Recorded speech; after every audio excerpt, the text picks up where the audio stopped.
नमस्कार दोस्तों, स्वागत है आपका हमारे चैनल स्टडी विथ पीके में। दोस्तों आज हम बात करेंगे आपके एग्ज़ाम के लिए बहुत ही महत्वपूर्ण प्रश्नों की, जो कि दोस्तों आपके एग्ज़ाम के लिए बहुत ज़्यादा इंपॉर्टेंट है। जी हाँ दोस्तों, ये ऐसे प्रश्न हैं जो आपको एग्ज़ाम में ज़रूर पूछे जाएंगे। यहाँ दोस्तों आपको most IMP current affairs, most IMP MP GK और इसके बाद दोस्तों और जितने भी प्रश्न एग्ज़ाम में पूछे जाते हैं, लगातार रिपीट होते हैं, वो सभी प्रश्न दोस्तों आपको एक साथ देखने को मिलेंगे, जिससे कि दोस्तों ये वीडियो आपके लिए और भी ज़्यादा इंपॉर्टेंट हो जाती है।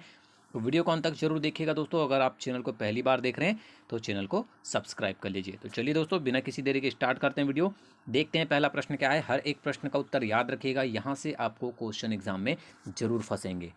पहला प्रश्न है, मध्य प्रदेश सरकार द्वारा लाइफ टाइम अचीवमेंट अवार्ड किस खिलाड़ी के नाम पर दिया जाता है। देखिए कितना इंपॉर्टेंट क्वेश्चन है, आपको एमपीजीके के अंतर्गत ये क्वेश्चन एग्जाम में जरूर देखने को मिलेगा। तो याद रखिएगा दोस्तों कि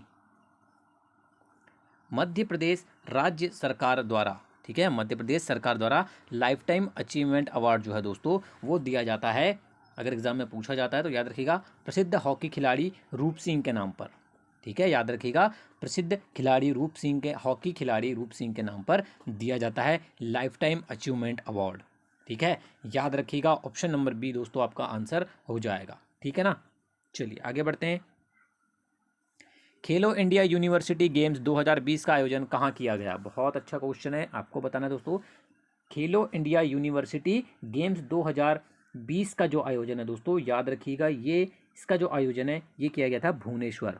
ठीक है, याद रखिएगा, उड़ीसा की राजधानी भुवनेश्वर में किया गया था। याद रखिएगा, अगर एग्जाम में पूछा जाता है तो आपको पता होना चाहिए। ठीक है ना, चलिए आगे बढ़ते हैं। क्वेश्चन नंबर 3 है, एक रडार जो शत्रु के वायुयान की उपस्थिति का पता लगाता है प्रयोग करता है। आपको बताना दोस्तों कि कुछ रडार होता है जो कि दूसरी, ठीक है, दूसरे वायुयान की उपस्थिति का जो पता लगाता है, या शत्रु के वायुयान का की जो उपस्थिति का पता लगाता है दोस्तों, वो प्रयोग करता है, किन तरंगों का प्रयोग करता है। बहुत अच्छा क्वेश्चन है दोस्तों, याद रखिएगा। आपको ये भी पता होना चाहिए कि जो रडार है वो एक ऐसी प्रणाली है जिसमें विद्युत चुंबकीय तरंगों, विशेषतः रेडियो तरंगों की सहायता से स्थिर एवं गतिमान दोनों प्रकार की वस्तुओं की रेंज, ऊंचाई, दिशा एवं गति का पता लगाया जा सकता है। ठीक है, तो आपका आंसर क्या हो जाएगा दोस्तों, ऑप्शन नंबर बी, रेडियो तरंगे का प्रयोग करता है। ठीक है, चलिए आगे बढ़ते हैं। राज्य में खेल गतिविधियों को बढ़ावा देने हेतु खेलकूद एवं युवा कल्याण विभाग की स्थापना कब की गई। दोस्तों एमपीजीके के अंतर्गत ये क्वेश्चन आपको एग्जाम में बार बार देखने को मिलता है, तो इसको बिल्कुल रट के जाइएगा आप कि राज्य में खेल गतिविधियों को बढ़ावा देने हेतु मध्य प्रदेश राज्य सरकार द्वारा 1 अक्टूबर सन 1975 को, ठीक है, खेलकूद एवं युवा कल्याण विभाग की स्थापना की गई। ठीक है, याद रखिएगा, अगर एग्जाम में पूछा जाता है तो आपको पता होना चाहिए। 5 नंबर क्वेश्चन है दोस्तों, विश्व प्रेस स्वतंत्रता सूचकांक 2020 के तहत भारत का कौन सा स्थान रहा। आगामी एग्जाम के लिए मोस्ट आईएमपी क्वेश्चन होगा दोस्तों, बिल्कुल रट लीजिए कि वैश्विक प्रेस स्वतंत्रता, ठीक है, वैश्विक प्रेस स्वतंत्रता सूचकांक के तहत भारत का कौन सा स्थान है, तो आपको पता होना चाहिए। इसमें जो भारत का स्थान है वो है 142वां। ऑप्शन नंबर सी दोस्तों आपका आंसर हो जाएगा, 142वां स्थान है।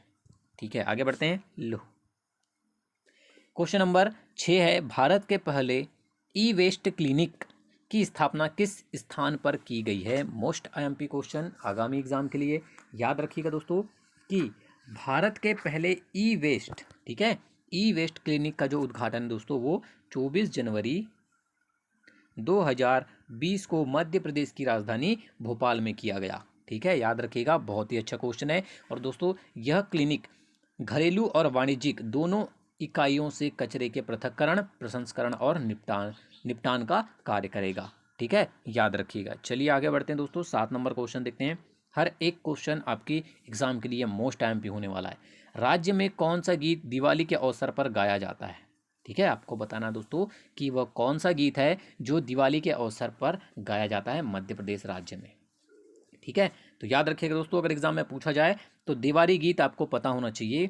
देवारी लोकगीत का जो गायन है दोस्तों वो मध्य प्रदेश राज्य में दिवाली के अवसर पर गाया जाता है।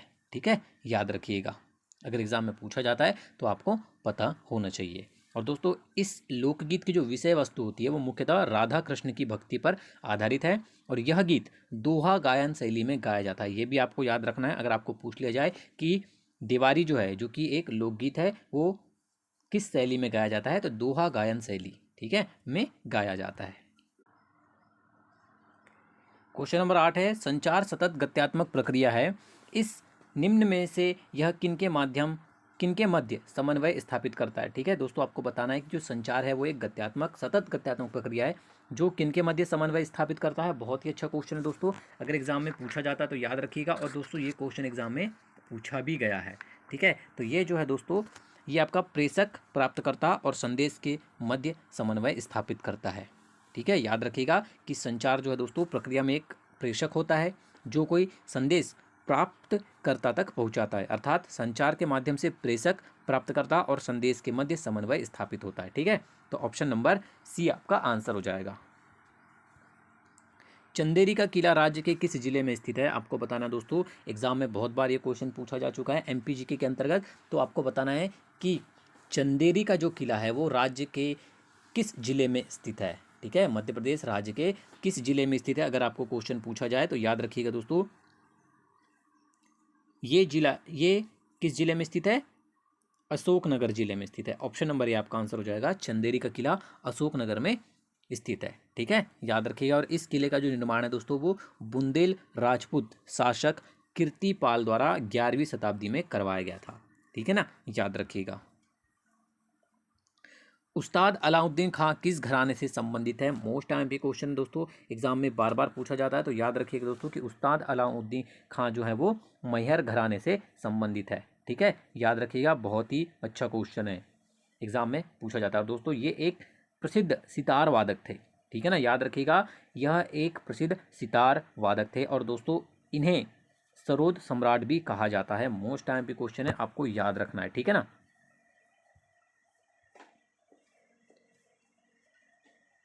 मध्य प्रदेश लोकायुक्त अधिनियम किस वर्ष विधानसभा ने पारित किया था? ठीक है, आपको बताना दोस्तों कि मध्य प्रदेश लोकायुक्त अधिनियम जो है वो विधानसभा ने किस वर्ष पारित किया था? तो याद रखिएगा दोस्तों, ठीक है, वर्ष 1981 में पारित किया गया था।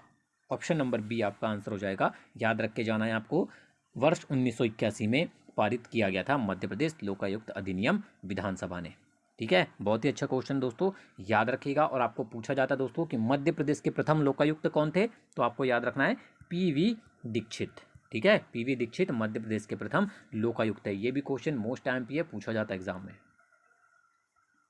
राज्य सरकार का कानूनी सलाहकार कौन होता है? ठीक है, आपको बताना है कि राज्य सरकार का कानूनी सलाहकार जो है दोस्तों वो एडवोकेट जनरल, ठीक है, महाअधिवक्ता होता है। याद रखिएगा, बहुत ही अच्छा क्वेश्चन है, अगर एग्जाम में पूछा जाता है तो आपको पता होना चाहिए, ठीक है ना। चलिए आगे बढ़ते हैं। जवाहरलाल नेहरू पुलिस एकेडमी कहाँ पर स्थित है? मोस्ट टाइम पे क्वेश्चन है दोस्तों, याद रखिएगा, ये क्वेश्चन भी आपको एग्जाम में जरूर देखने को मिलेगा कि जवाहरलाल नेहरू, ठीक है, जवाहरलाल नेहरू पुलिस एकेडमी जो स्थित है दोस्तों वो आपकी सागर में स्थित है, ठीक है, याद रखिएगा, सागर जिले में स्थित है। और इस एकेडमी की अगर आपको स्थापना पूछा जाता है तो आपको याद रखना है 1906 में हुई थी, ठीक है ना, याद रखिएगा। क्वेश्चन नंबर 14 है, प्रमुख औद्योगिक केंद्र पालनपुर किस जिले में स्थित है? बहुत ही अच्छा क्वेश्चन है दोस्तों, आपको बताना है कि प्रमुख औद्योगिक केंद्र पालनपुर मध्य प्रदेश के किस जिले में स्थित है दोस्तों? तो याद रखिएगा भिंड जिले में स्थित है, ठीक है, याद रखिएगा भिंड जिले में स्थित है, तथा इसे बग्गियों का गढ़ भी कहा जाता है, ठीक है ना, याद रखिएगा। चलिए आगे बढ़ते हैं। खुले में कुछ देर रखा दूध खट्टा हो जाता है। आपको बताना दोस्तों कि खुले में अगर कुछ देर दूध को रखा जाता है तो वो खट्टा हो जाता है, उसमें खट्टापन आ जाता है दोस्तों, ऐसा लैक्टिक अम्ल के कारण होता है, ठीक है। ऑप्शन नंबर बी दोस्तों आपका आंसर हो जाएगा, ठीक है। वो खट्टा किस वजह से होता है दोस्तों? लैक्टिक अम्ल के कारण होता है। तो ऑप्शन नंबर बी आपको याद रखना है, आपका आंसर हो जाएगा, ठीक है ना। चलिए आगे बढ़ते हैं।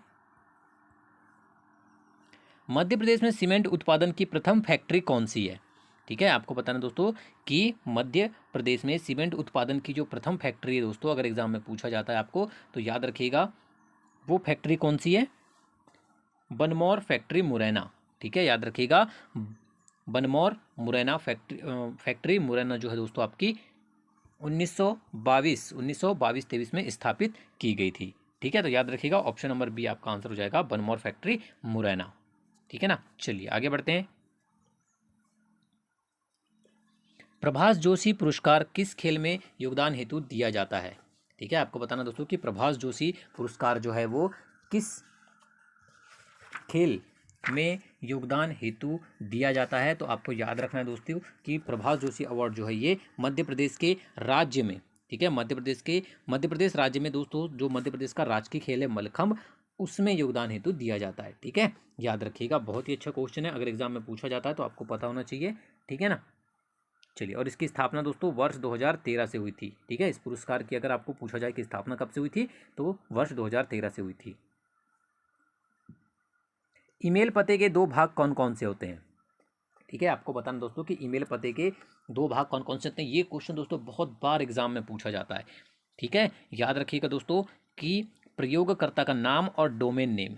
ठीक है, प्रयोगकर्ता का नाम और डोमेन नेम ईमेल पते के दो भाग होते हैं, याद रखिएगा। ठीक है ना, ऑप्शन नंबर डी हर बार एग्जाम में पूछा जाता है ये क्वेश्चन। निम्नलिखित में से कौन सी एक इनपुट डिवाइस है? ठीक है, आपको दोस्तों चार ऑप्शन दिए गए, इनमें से बताना है आपको कि इनपुट डिवाइस कौन सी है। ठीक है, तो दोस्तों निम्नलिखित में से जो इनपुट डिवाइस है, देखिए वो कीबोर्ड भी एक आपकी इनपुट डिवाइस आती है, स्कैनर भी इनपुट डिवाइस के अंतर्गत आती है, और माउस भी एक इनपुट डिवाइस है। तो ये सभी आपका आंसर हो जाएगा कीबोर्ड, स्कैनर और माउस, ये तीनों ही दोस्तों आपके इनपुट डिवाइस हैं। ठीक है, आपको दोस्तों एग्जाम में जरूर पूछे जाते हैं क्वेश्चन इनपुट डिवाइस और आउटपुट डिवाइस से, तो आपको पता होना चाहिए। निम्न में से कौन एक बौद्ध ग्रंथ 16 महाजनपदों का उल्लेख करता है? ठीक है, आपको बताना दोस्तों कि निम्नलिखित में से वो कौन सा बौद्ध ग्रंथ है जो 16 महाजनपद का उल्लेख करता है। बहुत अच्छा क्वेश्चन दोस्तों, याद रखिएगा। अंगुत्तर निकाय, बौद्ध ग्रंथ अंगुत्तर निकाय में 16 महाजनपदों का उल्लेख मिलता है। बहुत ही अच्छा क्वेश्चन है, याद रखिएगा दोस्तों। महाजनपद का साहित्य अर्थ जो है दोस्तों महासाम्राज्य होता है, ये भी आपको पता होना चाहिए। ठीक है ना, चलिए आगे बढ़ते हैं। आपको याद हो गया, अंगुत्तर निकाय में 16 महाजनपदों का उल्लेख करता है, जो कि एक बौद्ध ग्रंथ है। सिकंदर के हमले के समय उत्तर भारत पर निम्नलिखित में से किस राजवंशों में से एक का शासन था? बहुत अच्छा क्वेश्चन है दोस्तों, आपको बताना है कि उत्तर भारत में जब सिकंदर ने हमला किया था तो उसमें किस राजवंश के शासक का शासन था? ठीक है, तो दोस्तों याद रखिएगा किस राजवंश का शासन था वहां पर, अगर एग्जाम में पूछा जाता है आपको तो नंद वंश का शासन था। ठीक है, याद रखिएगा, नंद वंश का शासन था। चलिए आगे बढ़ते हैं। वर्ष 2020 में मध्य प्रदेश के किस जिले से राज्य सरकार द्वारा गंदगी भारत छोड़ो मध्य प्रदेश अभियान का शुभारंभ किया गया है? मोस्ट आईएमपी क्वेश्चन दोस्तों, बिल्कुल याद रखिएगा इस क्वेश्चन को, अगर आपको एग्जाम में पूछा जाता है तो, कि वर्ष 2020 में मध्य प्रदेश के किस जिले से राज्य सरकार द्वारा, ठीक है, गंदगी भारत छोड़ो अभियान का शुभारंभ किया गया था? तो आपको याद रखना है दोस्तों, सागर जिले में। ठीक है, सागर जिले में शुभारंभ किया गया था सितंबर 2020 में। मध्य प्रदेश के शहरी विकास एवं आवास मंत्री भूपेंद्र सिंह द्वारा राज्य के सागर जिले से गंदगी भारत छोड़ो मध्य प्रदेश अभियान का शुभारंभ किया गया। मोस्ट आईएमपी क्वेश्चन है, याद रखिएगा, एग्जाम में जाने से पहले आपको ये क्वेश्चन पता होना चाहिए। मध्य प्रदेश में नेशनल कैडेट कोर का मुख्यालय कहाँ स्थित है? काफ़ी बार एग्जाम में पूछा जाता है दोस्तों, याद रखिएगा कि मध्य प्रदेश में नेशनल कैडेट कोर एनसीसी का जो मुख्यालय है दोस्तों वो मध्य प्रदेश की राजधानी भोपाल में स्थित है। ठीक है, ऑप्शन नंबर सी आपका आंसर हो जाएगा दोस्तों, भोपाल। ठीक है ना, याद रखिएगा, बहुत ही अच्छा क्वेश्चन है। चलिए आगे बढ़ते हैं। मिशन ओलंपिक 2020 योजना देश के किस राज्य में चलाई गई? ठीक है, आपको बताना दोस्तों कि मिशन ओलंपिक 2020 योजना देश के किस राज्य में चलाई गई? तो आपको याद रखना है दोस्तों, ये चलाई गई मध्य प्रदेश राज्य में। ठीक है ना, याद रखिएगा, बहुत ही अच्छा क्वेश्चन है, अगर एग्जाम में पूछा जाता है आपको तो याद होना चाहिए आपको। ठीक है, चलिए आगे बढ़ते हैं। किस पल्लव शासक ने वातापी कोण की उपाधि धारण की? मोस्ट आईएमपी क्वेश्चन दोस्तों, आपको बताना है कि उस पल्लव शासक का नाम बताना है दोस्तों जिसने, ठीक है, वातापी कोण की उपाधि धारण की। ठीक है, बहुत अच्छा क्वेश्चन दोस्तों, अगर एग्जाम में पूछा जाता है आपको तो याद रखिएगा, नरसिंह वर्मन फर्स्ट ने। ठीक है, नरसिंह वर्मन फर्स्ट के द्वारा वातापी कोण की उपाधि धारण की गई थी। ठीक है, चलिए आगे बढ़ते हैं दोस्तों, नेक्स्ट क्वेश्चन की ओर बढ़ते हैं। क्वेश्चन नंबर 26 है, कोविड-19 वैश्विक महामारी के दौरान किए गए लॉकडाउन से पथ विक्रेताओं स्ट्रीट वेंडर्स की आजीविका व रोजगार पुनः प्रारंभ करने के लिए भारत सरकार द्वारा किस योजना की शुरुआत की गई? ठीक है, आपको बताना दोस्तों, किस योजना की शुरुआत की गई थी? बहुत ही अच्छा क्वेश्चन दोस्तों, अगर एग्जाम में पूछा जाता है तो आपको पता होना चाहिए। प्रधानमंत्री स्वनिधि योजना, ठीक है। कोविड-19 वैश्विक महामारी के दौरान दोस्तों जो देश में लॉकडाउन किया गया था, उससे दोस्तों जो पथ विक्रेताएं थे, ठीक है, स्ट्रीट वेंडर्स थे, उनकी आजीविका और रोजगार पर बहुत ही बुरा प्रभाव पड़ा था। इस स्थिति को सुधारने के लिए भारत सरकार द्वारा, डेट याद रखिएगा, 1 जून 2020 को प्रधानमंत्री स्वनिधि योजना की शुरुआत की गई थी, ठीक है। यह एक विशेष सूक्ष्म ऋण सुविधा योजना है, जिसके अंतर्गत दोस्तों जो पथ विक्रेताएं हैं, ठीक है, उनको अपनी आजीविका व रोजगार पुनः प्रारंभ करने के लिए किफ़ायती दर पर कार्यशील पूंजीगत ऋण की सुविधा प्रदान की जाएगी, ठीक है। तो इस योजना का नाम था प्रधानमंत्री स्वनिधि योजना, याद रखिएगा। चलिए, मध्य प्रदेश में विद्युत उत्पादन कब से प्रारंभ हुआ? बहुत ही अच्छा क्वेश्चन है दोस्तों, याद रखिएगा। मध्य प्रदेश में विद्युत उत्पादन जो है वो 1905 में शुरू हुआ था, ठीक है। ऑप्शन नंबर बी आपका आंसर हो जाएगा। क्वेश्चन नंबर 28 है, भारतीय रिजर्व बैंक आरबीआई ने द्वारा जारी मनी ऐप किससे संबंधित है? ठीक है, आपको बताना दोस्तों कि भारतीय रिजर्व बैंक आरबीआई के द्वारा जो मनी ऐप है वो किससे संबंधित है दोस्तों। तो याद रखिएगा कि भारतीय रिजर्व बैंक द्वारा 1 जनवरी 2020 को दृष्टि बाधित लोगों की सहायता के लिए मनी ऐप लॉन्च किया गया, ठीक है, याद रखिएगा। तो ऑप्शन नंबर ए आपका आंसर हो जाएगा, दृष्टि बाधित लोगों से संबंधित है, ठीक है ना। चलिए आगे बढ़ते हैं। आईसीसी महिला क्रिकेट T20 विश्व कप 2020 का खिताब किसने जीता है? आपको बताना दोस्तों कि आईसीसी महिला क्रिकेट T20 विश्व कप का खिताब किसके द्वारा जीता गया? बहुत ही अच्छा क्वेश्चन है, अगर एग्जाम में पूछा जाता है तो याद रखिएगा दोस्तों, ठीक है। ये जीता गया दोस्तों ऑस्ट्रेलिया के द्वारा, ठीक है। आईसीसी महिला क्रिकेट T20 विश्व कप 2020 का खिताब ऑस्ट्रेलिया ने भारत को हराकर जीता था, ठीक है। तो ऑप्शन नंबर ए आपका आंसर हो जाएगा। भारतीय खेल प्राधिकरण की मध्य क्षेत्रीय परिषद स्थित है।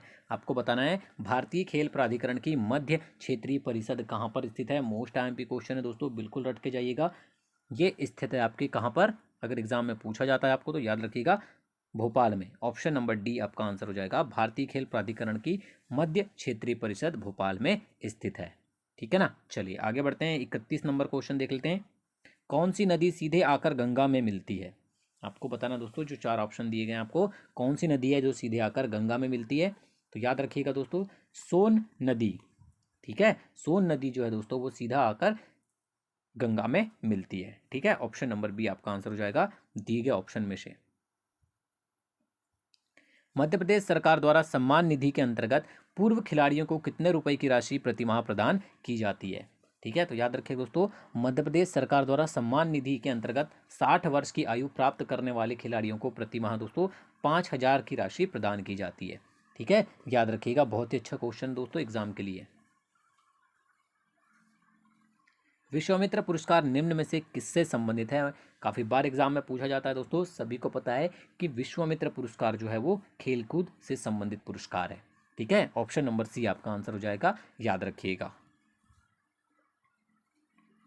संध्या अग्रवाल निम्नलिखित में से किस खेल से संबंधित खिलाड़ी है? काफ़ी बार एग्जाम में पूछा जाता है दोस्तों, एमपी जीके के अंतर्गत ये क्वेश्चन आपको बार बार देखने को मिलेगा। संध्या अग्रवाल का जो संबंध है दोस्तों वो क्रिकेट से है, ठीक है, याद रखिएगा। ऑप्शन नंबर ए आपका आंसर हो जाएगा, क्रिकेट से संबंधित खिलाड़ी हैं संध्या अग्रवाल। आगे बढ़ते हैं, मध्य प्रदेश राज्य सूचना आयोग का मुख्यालय कहाँ स्थित है? बहुत अच्छा क्वेश्चन है, याद रखिए दोस्तों, मध्य प्रदेश राज्य सूचना आयोग का जो मुख्यालय स्थित है ये आपका कहाँ पर है? ऑप्शन नंबर बी भोपाल में स्थित है, ठीक है। बहुत अच्छा क्वेश्चन है एग्जाम के लिए, याद रखिएगा बिल्कुल। मध्य प्रदेश राज्य सूचना आयोग का जो मुख्यालय कहाँ पर स्थित है? मध्य प्रदेश की राजधानी भोपाल में स्थित है, ठीक है, याद रखना है आपको। तो ये थे दोस्तों आज के बहुत ही महत्वपूर्ण प्रश्न जो कि आपकी आगामी एग्जाम के लिए बहुत ही ज़्यादा इंपॉर्टेंट होने वाले हैं। वीडियो को अंत तक देखने के लिए धन्यवाद दोस्तों। वीडियो पसंद आया तो लाइक और शेयर जरूर कीजिएगा।